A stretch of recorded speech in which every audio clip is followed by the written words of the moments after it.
Let's. Where's everybody going? That I can't tell you. Right, the Azrat Nashim. Not a claim I make. Morning, good morning.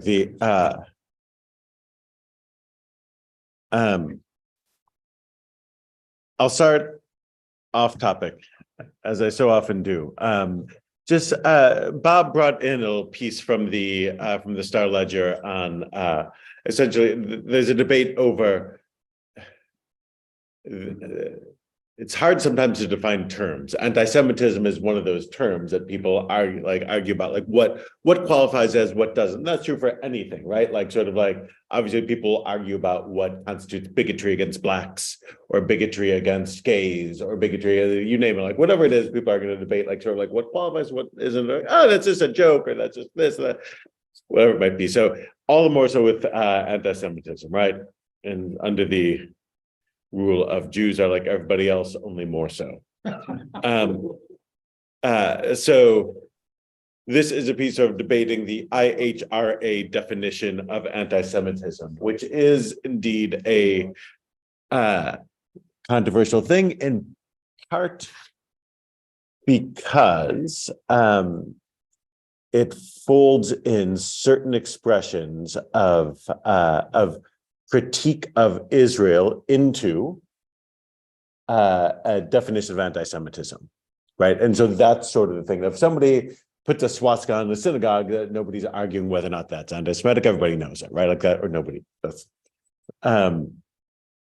nobody's arguing that point, essentially, right? The issue is like what criticisms of Israel are legitimate criticism that you can have of any nation state, and what crosses over into bigotry, right? So that's sort of like, that's like when you see things like that, like that's what, so the debate is over, right? Because you can say, I don't know, you can critique any policy of Israel. Israel passed a budget this week that privileges ultra-Orthodox Jews, and I think that's a horrible thing. Nobody's going to call me anti-Semitic for criticizing Israel there, right? Like they pass a budget that's going to weaken the state and increase the welfare rolls and incentivize negative behavior, right? So I can criticize Israel and I can do it in a specific way, and I'm not anti-Semitic, right?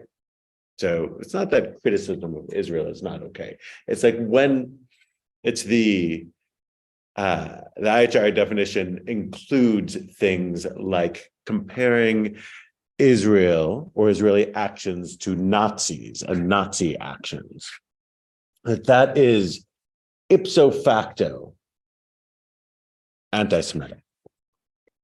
And it's almost like on the idea that there's like a unique relationship here between Jews and Nazism that qualifies that as bigoted, like on its face. Which is, there are, to take another racist example.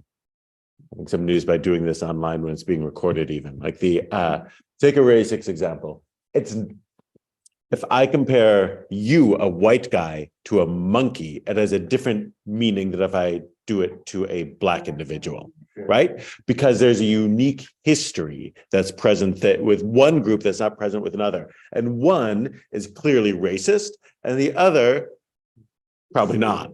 Yeah, it's just sort of like, yeah, you can argue the point, but that Nazi comparison sort of, that's the way I think of it, but I never say it out loud because it's so risky to say it out loud, but I am. So that's part of the debate, and then and also to claim that Israel on its own is a racist endeavor. That is like ipso facto anti-Semitic, or that Israel is, or that's applying standards to Israel that aren't applied to other democracies. So like that, those things are anti-Semitic. That's what, I mean, the sort of piece like doesn't necessarily like sort of break it down like in as intelligent a way as it could, but it's not saying that you can't criticizing Israel for whatever you want to call it, the occupation of Palestinian territories or the administration of the post-67 territories or maintaining control over the population that Israel maintains control over and doesn't count as citizens. Criticizing that also isn't covered by the anti. That's not anti-Semitic on its face, right? Like, it's not, right? You can criticize Israel, you can criticize Israel's treatment of the Palestinians, and it's not covered by that. That's where usually people want to say, oh, any mention of Palestinians or criticizing Israel, they want to say are anti-Semitic. And there are people who do that. That's stupid. I think that if you think that Israel's treatment of the Palestinians is always correct, you are simply not paying attention. Like, it's just not like what government policy could possibly be above reproach, right? If you think that there's an American policy that's perfect, let's talk. I would like to hear that one. You should treat the Israeli government with the same level of skepticism you treat the American government. That's sort of basic, right?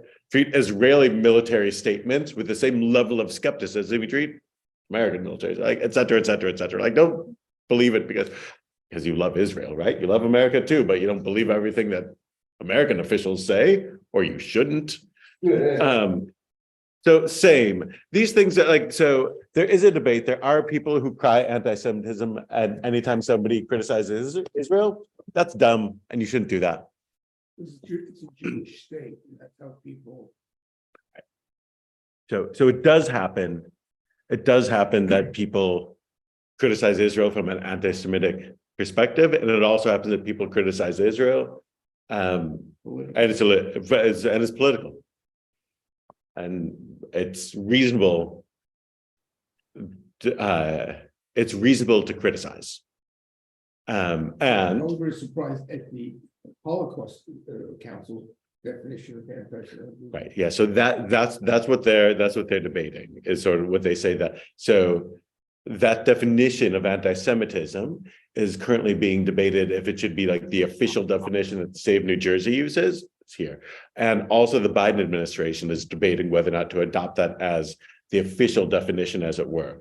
And the pushback is from those who say that that it chills criticism of Israeli policies vis-a-vis the Palestinians, because some of them would be included under this rubric. But I say some, but not all. And like, ultimately, I actually do think like the Nazi-Israel comparison is in fact anti-Semitic for the reason that I said. Like, there's a unique relationship, and if there aren't people being put into ovens, then this isn't appropriate. And I don't know, like and it's totally legitimate to say that to critique Israel's West Bank policies, like, that's fine. Do that. Criticized I think it was Iran for beating women in public because they're not wearing the garb. Right. No one's saying it's an anti-Islam. Correct. And you could. So right. It's a useful comparison, right? If somebody says, see the Iranians, beating women for not covering their hair again. All Muslims are backwards. Yeah. Then suddenly, like then you have right, exactly, yeah. But right, so that's bigoted. But just to criticize the policy is something else entirely. Yeah, in Israel, I mean, when we talk about the ultra Orthodox and Haredi, and that they have exemptions from participating from the draft, and they're on the dole. Correct. And their fertility rates are much higher than the average. Eventually something right. So you can say all of those things, but you have to the two things. One, if you say Jews always working the angles, then you'd be anti-Semitic. Right. And two, you have to be like, well, wait a minute. So their fertility rates are high. Like, what problem do you have with children being born if they're not the kind of children you like?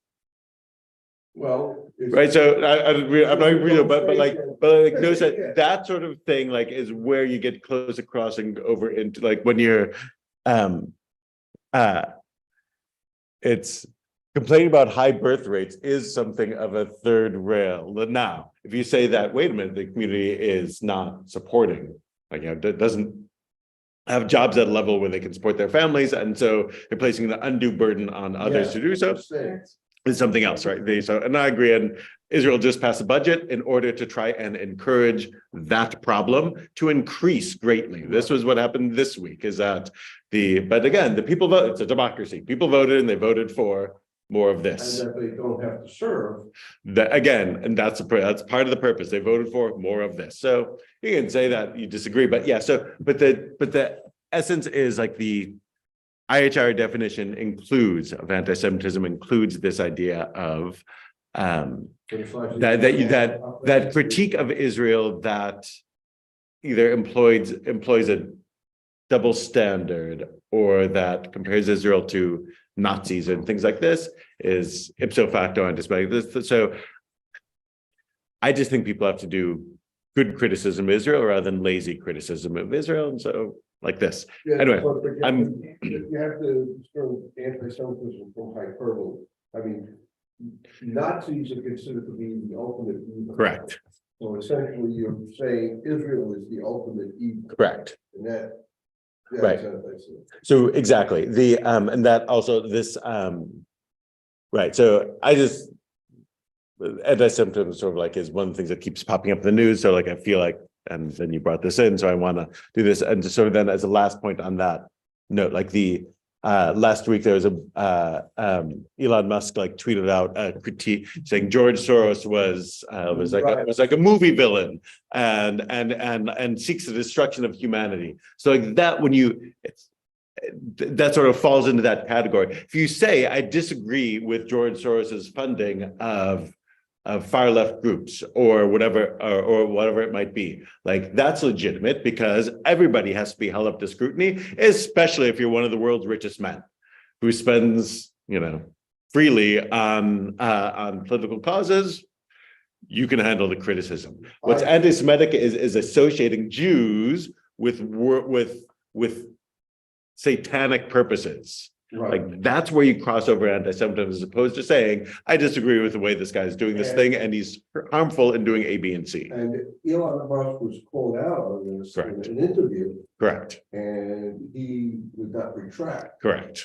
In fact, he said he quoted The Princess Bride, where the Mandy Patinkin's person who was going to kill the murderer of his Right. father, and because they said, "Aren't you going to reduce your sales of Teslas because of this? Because who buys Teslas?" So, but anyway, so he says, "Well, offer me money, offer me." Right. No, right. And that was his answer. Right. He said. So he can say that, right?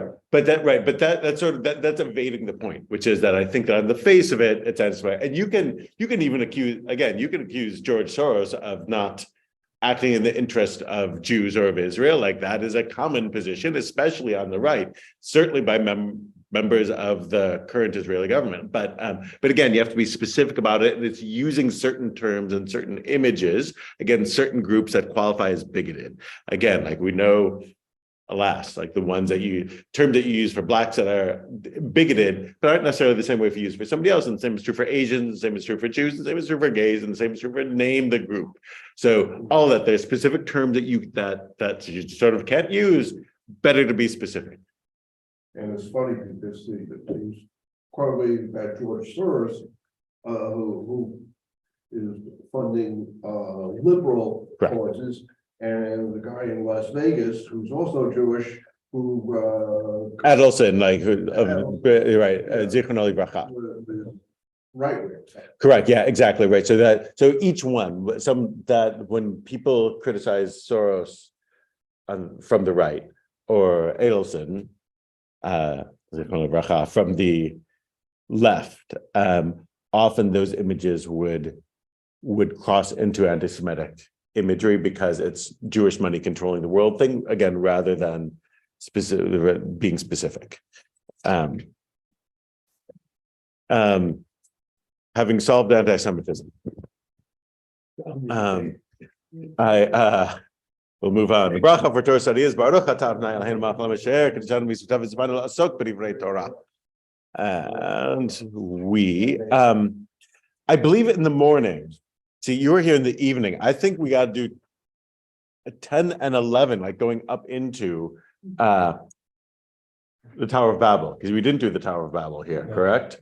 Right, yeah. So, right, because of the Wasser funeral. I said Zichron Libracha.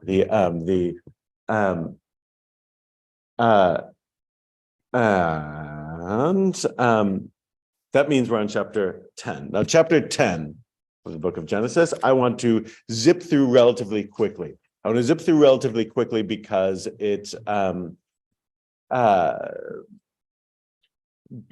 mainly just a genealogy that's designed to get us from Noah to the Tower of Babel. The structure of of the pre-history of humanity in Genesis is this. Is you start, with Adam and Chava and Cain and Abel, and then that's 10 generations from Adam to Noah, and then there's going to be 10 generations from Noah to Avram, right? So these are formulaic numbers. So now we've done Adam to Noah. Now we got to get from Noah to Avram, but our main step along the way is going to be at the Tower of Babel. So we're building up to that. This is humanity spreading out. Like God's blessing to Noah and his descendants after the flood is fill the earth, spread out and fill the earth.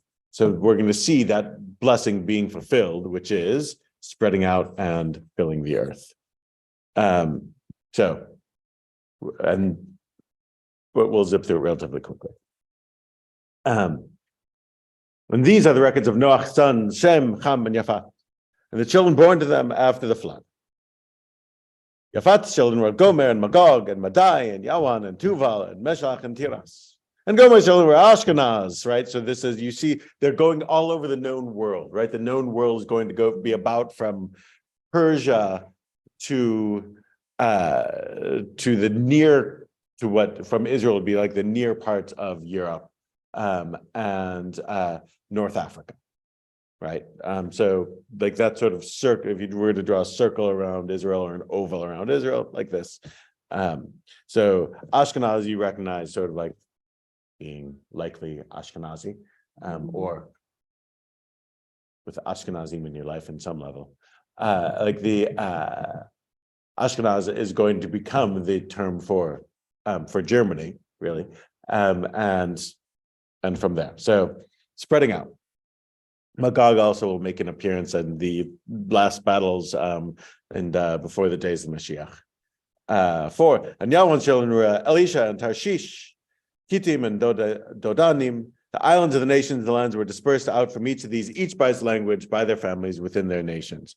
Tarshish, also that's where Jonah is bound for, right? So again, these sort of like islands, Mediterranean islands. What doesn't scan here is that we're going to go into the Tower of Babel, which is all about going from one language to many. But these are also describing linguistic groups, right? It's partly like some of these names are ethnic groups, some of them are linguistic groups, some of them are geographical groups, and it's all mixed together.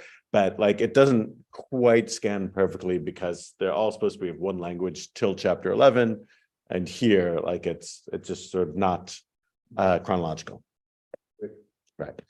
6. And Ham's children. Remember, Ham was one who was cursed. Or Cush in Egypt and Put in Canaan, right? So Canaan obviously will get the short end of the stick by the end of the story of the Torah. Spoiler alert, they'll be dispossessed.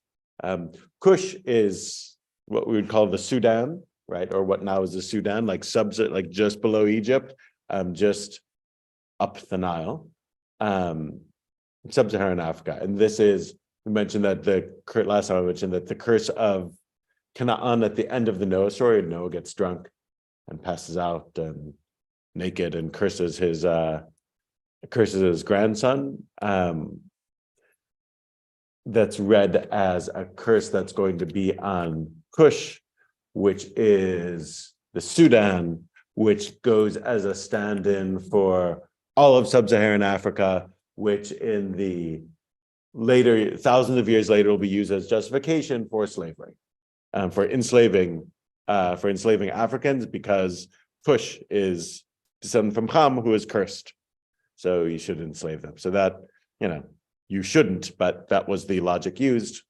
And Cush's children were Sheba and Havilah and Sabtath and Ramah and Sabadka, and Ramah's children were Sheba and Dedan, and Cush fathered Nimrod. He began being a man of power in the earth. He was a powerful hunter before Hashem. On account of this, it is said, a powerful hunter before Hashem is Nimrod. Now, Nimrod's the only one who gets it, we interrupt the text for, right? Everyone else is just sort of a list. Nimrod gets a whole story.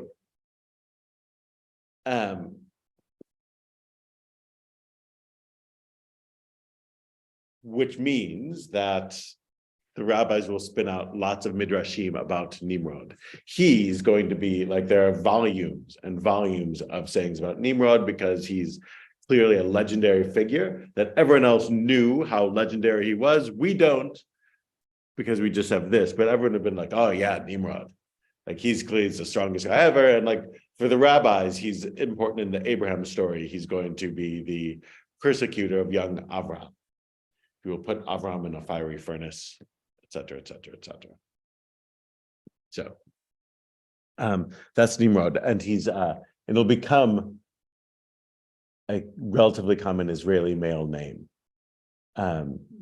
Traditionally, Jews didn't use it because to traditional Jews, Nimrod is a bad guy. Rashi said he ensnared men with his words and incited them to rebel against God. Bad guy.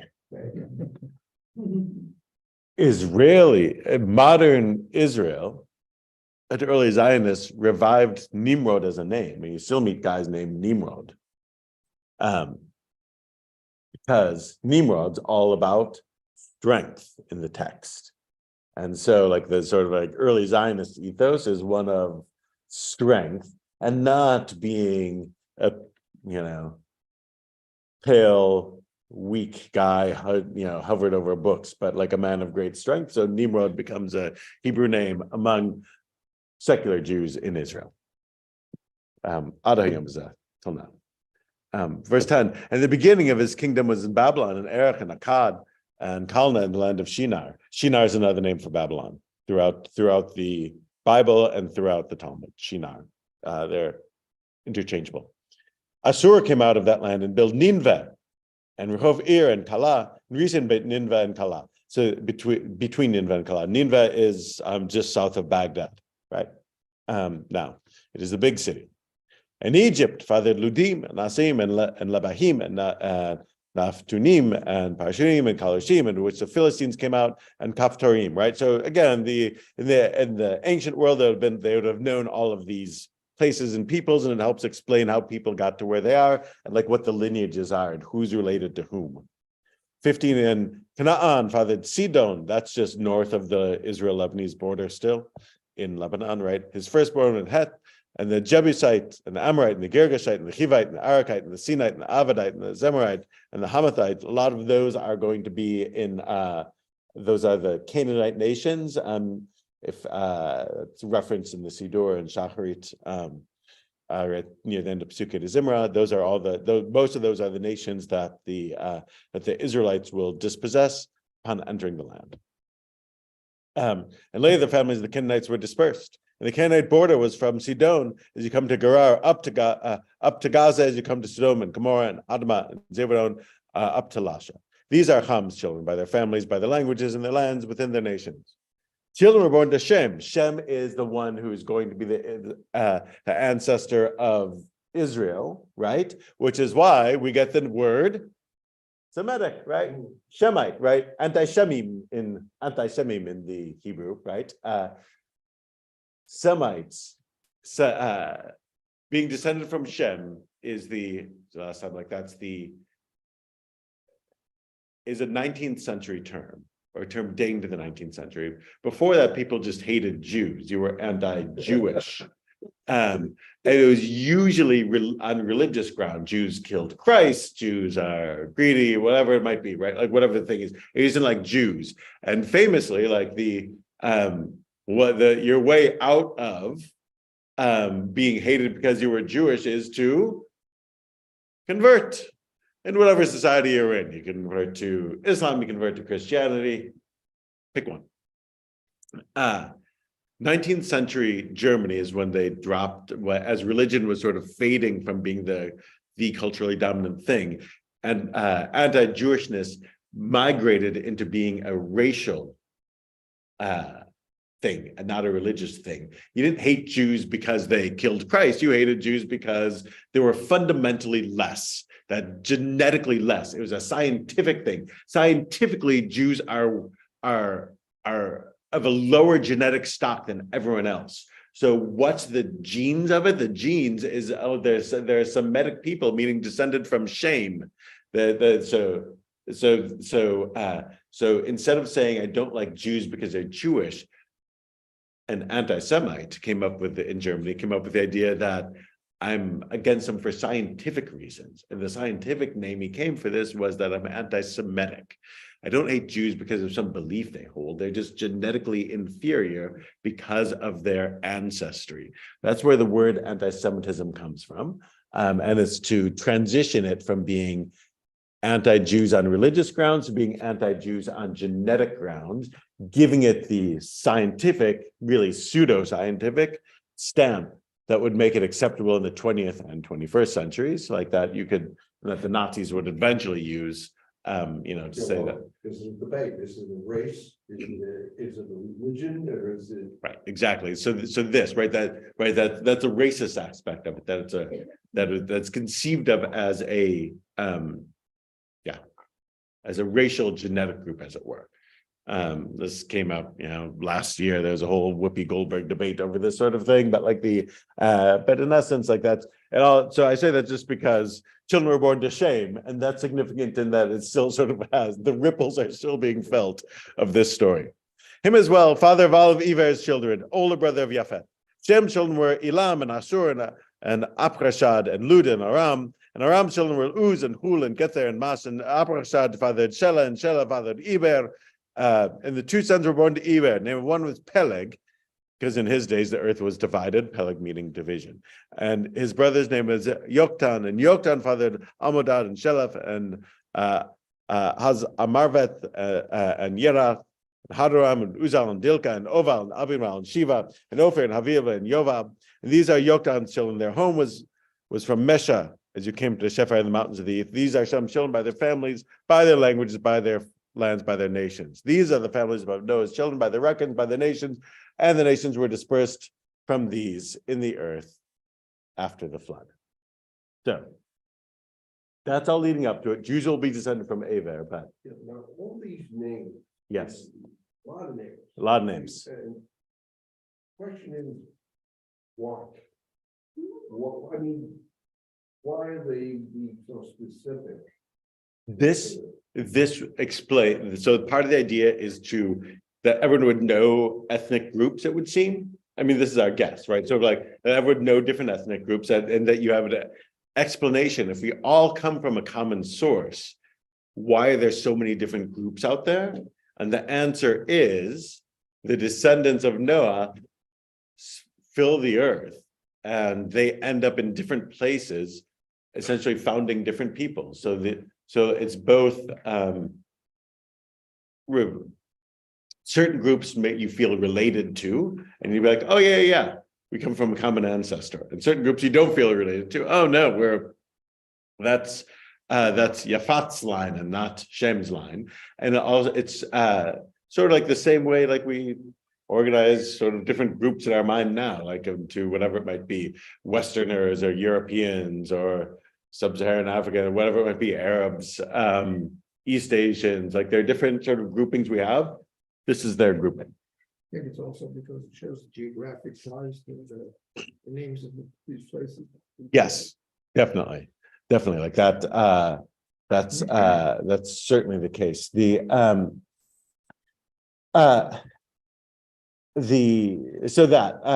I mean, there's more things going on here, but I want to get to the next part, which is more fun. Chapter 11. V'hi kol haaretz tzva echad dvarim achadim. And it was that all the earth was one language and the same words. And it was when they were traveling from the east that they found a valley in the land of Shinar and lived there. And they said to one another, "Come on, let's make bricks and fire them." And they had brick for stone, they had bitumen for mortar, and they said, "Come on, let's build ourselves a city and a tower, and its top will be in the skies, and we'll make ourselves a name, or else we'll scatter over the face of the earth." And I went down to see the city and the tower and the children of humankind had built. And I said, "Here, they're one people and they all have one language. And this is what they've begun to do. And now nothing that they'll scheme to do will be precluded from them. Come on, let's go down and babble their language so that they won't understand another's language." And I scattered them from there over the face of all the earth. And they stopped building the city. On account of this, its name was called Babylon, because Adonai babbled the language of all the earth there, and I scattered them from there over the face of the earth. Okay, here Yeah, we go in 7. Come, let's go down there and confound their language. Okay, again, this is almost like Bereshit again. In that it's not just that he's collectively and he's moving from one place to another. right. So this is right. It's another us of God speaking in the us. Yeah. And you got to figure out who the us am. Different languages. Yes, this is what I'm saying. Like, it's not. This feels not chronological, right? Who God's talking to. Right, and then there's the right. So there's the us. It's like let us make the human in our image and things like that. Like so, there are these us moments that are relatively rare, but here's one, like at the beginning. And it says down. Down. So that's a direction. So he's not everywhere. Correct. Yeah. So as I've said before, like that God is everywhere idea, much later, not like sort of this. I'm in the business. So everyone's like, "Oh, God is all," people say to me, "God is all knowing and everywhere." And I'm like, not in the Torah that I've got. Like people believe that or think that they're supposed to believe that. It's just not here. Or at least not in this part of the Torah. Very, very, very much not so. Right. So so God, same thing, like it's like God walking around the garden. You'll find the same phrase at Sodom and Gomorrah. Let me go down and investigate what's going on there. You'll find the same thing tomorrow morning in the Torah reading on Shavuot morning. God comes down onto Mount Sinai. It doesn't say God is everywhere, and so God's on Mount Sinai. It's just not part of the language that's used. God is everywhere is a different conception of things. And the all-knowingness, again, different conception of things. The conception here is God is up there because they're building a tower. So, Building, right. The implication is right, is of God up high. This is like one of the most famous stories of the Tower of Babel. I'll point out that it is beginning to end 9 verses, like with very little detail. And the "let us" is almost like is a legitimate question, but it's almost the least of the questions because I don't know, we've already sort of like dealt with us. Probably God has this like heavenly host, right? There's an entourage, there's a throne room, and God has a cabinet there, and God says, and it's like it's a boardroom thing going on, or a throne room thing going on. That celestial court, right? This. So that.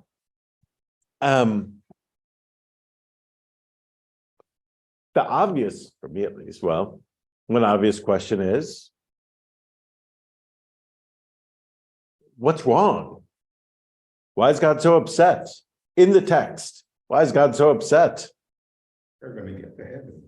We're trying to get them, trying to get them to heaven. Right. So what's the problem? I'll ask again. The same to be able to do anything. Pardon? The same to be able to do anything. There's nothing, nothing will lose that. All powerful.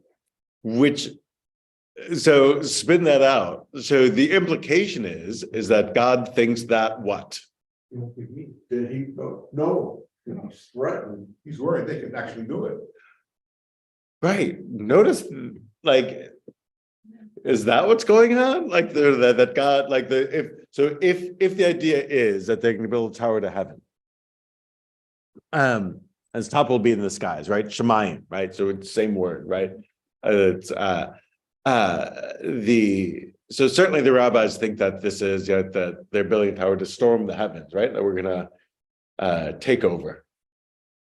I mean, this is one of those things where like we don't think that they can do that, but the implication of the text is that God does think that they can do that, and does, you could say, either takes it as a threat, and you could say some version of doesn't really think it's a threat, but But he still doesn't want to do it. but still doesn't want to do it, but that's weaker, because if it's really not a threat, And what is it? you could just let it play out, right? They're just gonna build a tower and it's gonna fall over, and and like the system will take care of itself. Like their punishment is built into the project, in that it's bound to fail and bound to end up like the I don't know why you didn't just say that the tower does not meet building code. right, exactly right. We were gonna get some permits. Bunch of Jews with toilet with tools in their hands. Not, no one's Jewish here.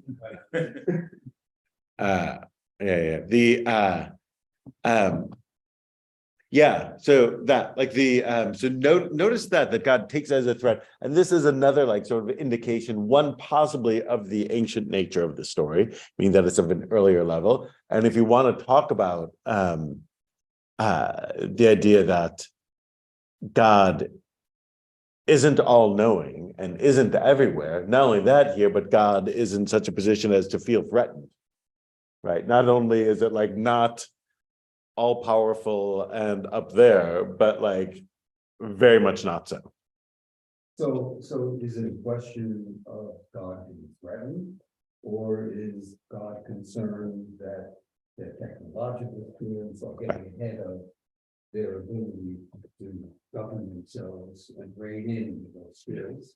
Which is topical right now. Yeah, I was gonna say, right, that's a very good one. That's an actual right. Is it so I mean, one part of the effect of having the story being so short and so and with so few details allows it to be read through a lens, and I think this is part of the purpose of it, where it can be eternally relevant. And that the fact that it doesn't say what the problem is, but the fact that it could be that their abilities are outstripping their moral bearings, could be the case, and would be supported by the fact that, again, there's a sort of this, I'm going to push back on your technology, as it were, A, and B, the next significant thing that's going to happen is God's call to Abraham, which is ultimately going to be about doing what is just and right, right? Like, so as God will say to Abraham early on. So it could be that. It absolutely could be that. And I think that the Tanakh has, especially Genesis, has an anti-technology perspective. Right. Yeah.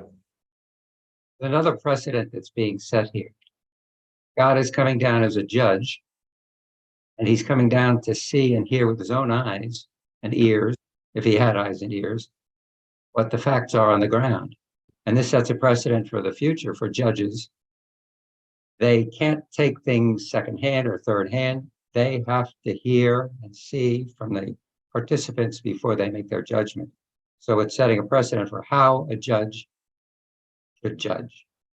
Right, exactly, right. So that's absolutely the case. The same plays out in the Sodom and Gomorrah story. So these guys was do it like bit by bit. Everyone on earth had the same language and the same words. Now, being good rabbinic readers, where you don't have any unnecessary terms. Everyone was the same language, I understand. What does it mean everyone had the same words? Right? Like, shouldn't it just say everyone had the same language? What does it mean everyone had the same language and the same words? 13. Right. So this is the other like sort of cool thing going on, which is like those two words, which I just think is really good, right? So it could just be not that they just have the same language, but the unity among ideas, that the same words. People are right, that you're actually not, that it's seen as a negative for everybody to be on the same page. This is another like sort of like very current thing that the internet in general and Twitter, sort of like in particular, sort of like pressures people to have to think the same way. And that what this story is saying is that God's actual desire is diversity, and diversity of thought and type and action, things like this, and not unity. Usually we think the opposite is the case, that, oh, it's so terrible that people are so divided. Why can't we all just sort of like be like each other? And this is saying that being like each other is by its nature oppressive and going to lead to bad things, and that what's desired is diversity, in that the negative part of diversity is that, oh yeah, I have a different group and I hate that group. That's where we started, sort of with different types of bigotry, right? But like the advantage is like,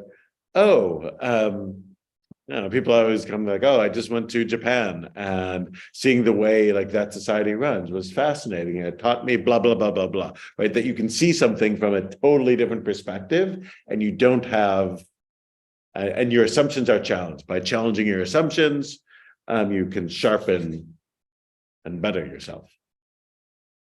Yeah, and from thence did the Lord scatter them. Rashi says it indicates that they have no portion in the world's count. For whose sin was greater, theirs or the generation of the flood? The latter did not plan rebellion against God, whereas these did. And yet the former were drowned, while these were saved. The generation of the flood, however, robbed and quarreled with each other, while these were united and acted with brotherly love towards one another. This demonstrates how hateful is dissension and how great is peace. Right. So the challenging thing there again is this, like, one, it brings up the good point of the sin here isn't one of harming other people, or at least overtly it isn't. It's something else. The rabbis will say that they're that the sin is that if they're so focused on building bricks that they would burn people into the bricks, and that when they're so focused on building the tower that when someone fell, they would just say, next man up, we're gonna keep going. They wouldn't worry about like sort of about people being injured on the job, and then it's all like an OSHA issue, right? Like that the sin is that they didn't care sufficiently for their workers. And that's why God doesn't like it. It's not that they're building a tower, it's how they're building a tower. And focus, again, it's a technology thing. Focusing on the end and not focusing on the means is the sin. Because the sin God said, be fruitful and multiply, populate the earth. This is saying they all want to stay here in this one place. Right. That's the other thing. Even after, that's why chapter 10 sort of like, it's easier to read it without chapter 10. They're all in one place. And They it should says, spread out. lest we be scattered. Lest we be scattered. That's the only reason they give, lest we be scattered. And by the way, God's response is, I will scatter you. Right? Like their one fear is exactly what God imposes. The same one language, same words. It was when they're traveling from the east. They found a valley in the land of Shinar and lived there, right? So again, that's this consistent idea is that urbanization is corrupting, right? Cain founds a city. Cain, bad guy. These guys found a city and they're pushed down. The technological civilizations that Israel encounters are in places like Babylon and Egypt, bad places, right? And the ideals in the Tanakh tend to be rural folks. Abraham's job is that he is a shepherd. Isaac is a shepherd. Israel is a shepherd. King David, shepherd. Moses works for his father-in-law. And what job does he take up? Shepherd, right? These are intensely rural things, and the corrupting places are the cities. And that's pretty consistent. That's pretty consistent throughout. And that's also true here. Come, let's make bricks and fire them. And they had bricks for stone, they had bitumen for mortar, and they said, come on, how about now? Like the same phrase, there's a come on from both them and from God. The Hava, the same thing, let's create humans in our image from before, same phrase. Let's build for ourselves a city and a tower, and its top will be in the heavens, and we'll make for ourselves a name. We also will scatter over the face of the earth. So there are a few things there. One is linking to the earlier story. The previous story was that of the flood. God says, I'm never going to flood the world again. And then their next move is, you know what we're going to build? A tower. Why are they building a tower? Rashi says that it's all Nimrod's fault because Nimrod wanted to build a tower so he could wage war against God. Right. Yeah, he's building a job to storm the heavens. Right. So, which is a good midrashic link, right? We had the story of Nimrod being powerful. Then we have this story with like sort of an unclear, what do they do that's so terribly horrible? And you link those two. Another more basic explanation is that if you're living in an area prone to flooding, you're going to build, you want to be up high, right? They raised some of the houses, even in North. Just like in Manbury. First they read the book. Where's it? Right. So it could, so part of this is like, it could be that God says, I'm never going to flood the earth again. And they're like, I'm not quite sure about that. Let's build ourselves a tower. We're going to buy a church. So there could be a not trusting element here. And the other thing is, their other stated goal is, right, so Migdal, Rosho v'Shamayim, a tower and its top will be in the heavens, v'naseh lanu Shem, and we will make for ourselves a name. Meaning, it seems some sort of fame. or self-servingness seems to be the idea, right?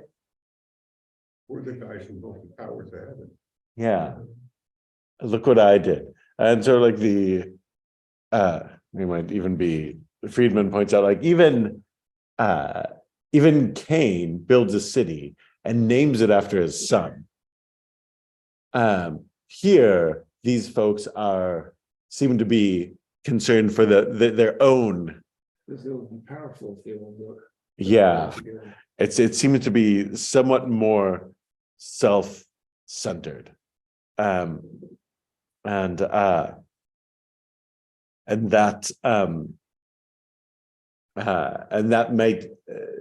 might help explain the scattering. Why is scattering the punishment? Like, so like they're not as famous as they thought they would be, because right, or as powerful as they should that they would be. And indeed, of course, language does It boils down to, you don't know what their motives. right. And the stated motives, we can guess as to what they are, but the stated ones are going up to the heavens, making a name for themselves, and avoiding being scattered. Right. And God's response is, again, so fascinating. And God went down to see the city and the tower and the children of humankind built. And God said, here, they're one people, and they all have one language. And again, like pointing out that that's the fact is the important thing. And this is what they've begun to do. In other words, they're using their unity for negative purposes. And now nothing that they'll scheme to do will be precluded from them, that there's too much power in a unified humanity.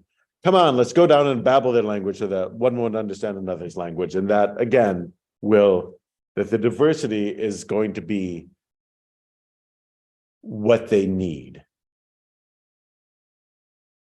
And I scattered them there from over the face of the earth, and they stopped building the city, right? Very specifically, Ha'ir, right? Again, anti-urban polemic. And again, to this day, like, I don't know, if you want lewdness and corruption, it's not that people are like, oh, right, this is like where this it's a nature of cities, right? Like that it's easier to hide, it's easier to be anonymous, and it's easier to encounter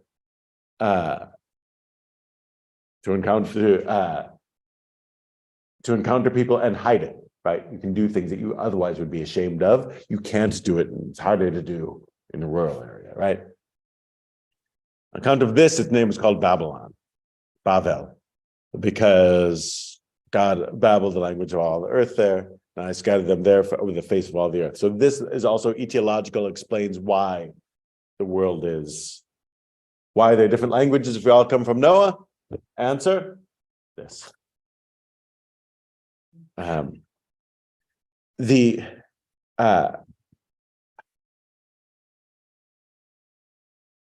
actually do like the technology angle on it. That's an interesting thing. That part of what you get out of this is the inherent risks in technology outstripping our ability to deal with it. In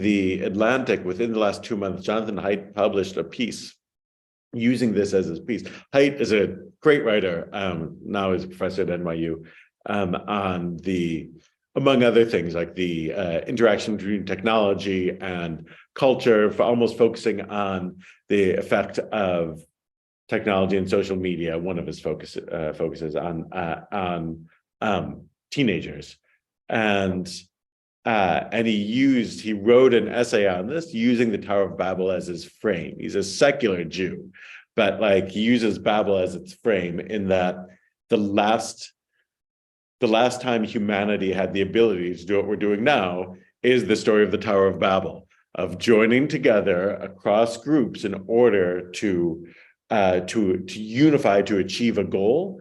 And that online networks allow us to do this. And at first we thought that was going to be a good thing, right? Like sort of like dictators, we have the 2011 perspective, dictators will fall because people will be able to join together and overthrow the Hosni Mubaraks of the world, oppressing their people, right? And what dictatorship will stand up against the people? But it turns out dictators pretty soon figured out how to use the same technology to keep people in their place, or to undermine democracies, right? So he again, from a totally secular perspective, does use this story to sort of illustrate our moment. So I think that's a significant point, and also the idea that diversity is what God desires is also a good point, because sometimes the religious perspective is seen as we're all supposed to be the same and everyone's supposed to be like me, but this is coming to say the opposite, that God desires us to be different from each other, and that's okay. It says unity, or is afraid that if humanity is set for a certain purpose, it would be Right. affected his brain, I think, because if you build a tower and you're at the same level, Right. Humans should know sort of the relative hierarchy of all the world. All right, Adkan. So today's the 49th day of the Omer, which means tonight is Shavuot. So 7 o'clock tonight for anyone who wants. We'll do a program here in Sanctuary. We'll have Bethel will join us, and we'll have Rabbi Sisi will teach, and Cantor Wallach from there, and Rabbi Gluck and myself. And we'll have a couple of classes going on. We'll have cheesecake and we'll daven, and all that tomorrow morning, 9:30, right here. Saturday morning, same, all as usual. Friday night. Thank you, Rabbi. Adkan. Thank you. Thank you. Thank you.